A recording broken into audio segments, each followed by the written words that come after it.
Welcome to the African Diaspora Forum podcast. This is our first show. The African Diaspora Forum, an umbrella board of migrant communities, is setting up its own studio so that we give a voice to the migrant communities. There are a lot of things that are happening within the migrant communities. I am Ngabuto Nicholas Mapena, Executive Director of the African Diaspora Forum. In other shows, you are going to see some of my colleagues that will be coming in to do interviews with the rest of the membership of the migrant community. This afternoon we are joined by Comrade Ali Dua. Comrade Ali Dua is a member of the African Diaspora Forum.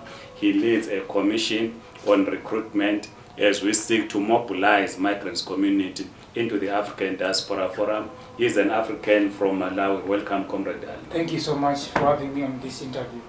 We had this fire in Johannesburg where we lost lives. What we want to understand is that the people were moved from the building where they were staying to, they were moved to a shelter. Are you able to give us on what is the latest in that shelter where they were moved to? Thank you so much. In this context, I'll take you from the day one of the fire. It was on the 31st August 2023 when the house, which is called, it's in Marshall Town, number 8 in Abbott Street, whereby over 78 people engulfed in the building and then bent and died into, they were bent and died in the spot. Yeah, but now it has been like a very complicating issue because issues of politics, issues of, landlord and all that. But as we are speaking now, over 14 people have been buried in Lenasia, those that were Muslims, and those that were sent back into their countries. We got in Zimbabwe, we had the bodies, some couple weeks were sent back, and we had also another body we are sent KZN, which is a South African as well. So in short, the fire was not targeted only migrants, it was also targeted South Africans. Yes. Okay. So then the Johannesburg City Council said it was providing shelter, because we understand the building that caught fire was closed down. So where was everyone moved to a shelter, or what happened? Thank you. Actually, it was 3 shelters. It was Hoffland, Wembley, and one is in Soweto. Actually, there are 3 shelters, and it was depend on how the situation was, because some chose to stay with their relatives and family members, but some who were not even having like family members, they are the ones who were taken to shelter. Okay, are they still in the shelter? Yeah, some they're still there, but some they even move up from the shelter and relocate themselves to their relatives. We heard the reports that there were plans to close down the shelter. Is it true? Yes, actually it's kind of something which is really sad to hear that. Because remember, these people never chose to be the victim of the fire. And then they encountered the problem here in South Africa, whereby the government was supposed to take part and assist the victims, because we are in a global village. So you can't marginalize to say because they are foreigners whatsoever. That's when they were entitled to be at the shelter. But now it has ended up to be a kind of politicized that we don't even understand, whereby there was a threat. We could call it a threat because there was no guarantee to say so. To say Dudula wants to go there and wants to threaten them and want to chase them out. But at a certain point as well, it was also some conduct of the victims, whereby some of them, they were taking beer, they were smoking, so they were creating fear. Fear among the environment, among the community members in the shelter.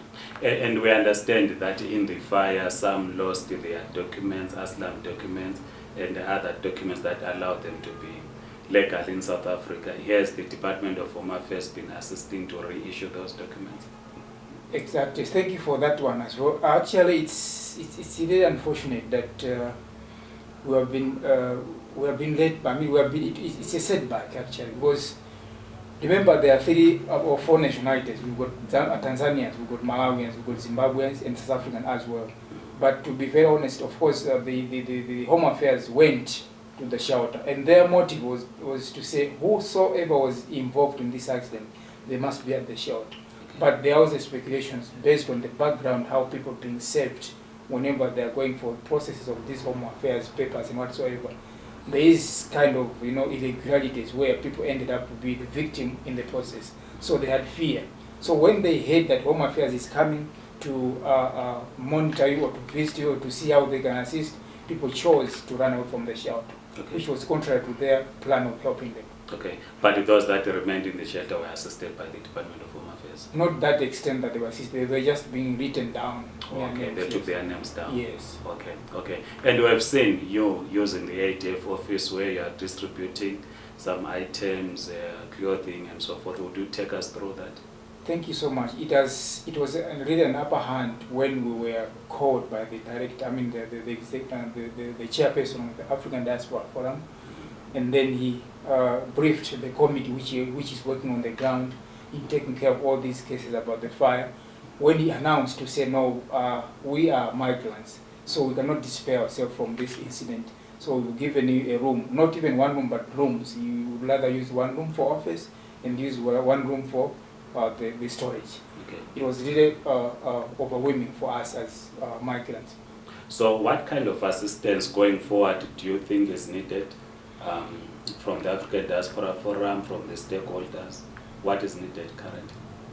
There is a real need of help, especially from the level of the position that we are, because like I said, it was a cross-cutting issue whereby you find a victim telling you that I've lost my parents, I've lost my child, I've lost all my relatives, but I don't know whether their bodies can be examined or they cannot be identified. So we are in that situation whereby they can't tell to say where are their bodies are. So it's kind of hard for us like now to gather them and then tell them, okay, come to us and ask us whether we have gone through and we've got the information based on your problem. Okay. So if we had nowhere to go and gather as an office, I think these victims would have suffered a lot. But now they have the hope of African Diaspora, because they're coming in, getting the support from wherever they're giving us, also get information from us. So it's really much needed from African Diaspora Forum.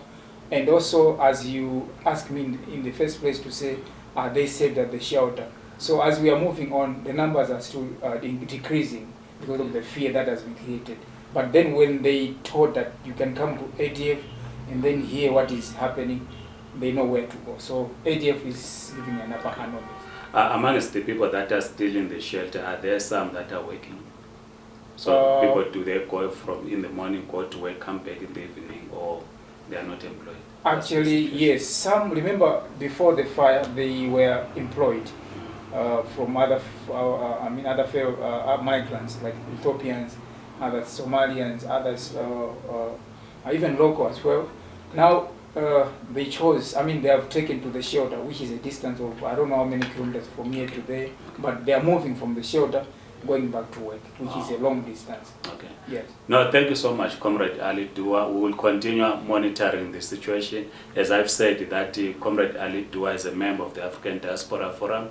He leads a commission who was deployed by the ADF to be one of the people that works with CACs and other organizations that are assisting the victims of the fire. If you want to make donations, whether clothes or any other form of donation, you are free to visit the ADF offices where they start building. If you get to the reception, they will direct you to the offices of the African Diaspora Forum, or just the opposite Lutuli House.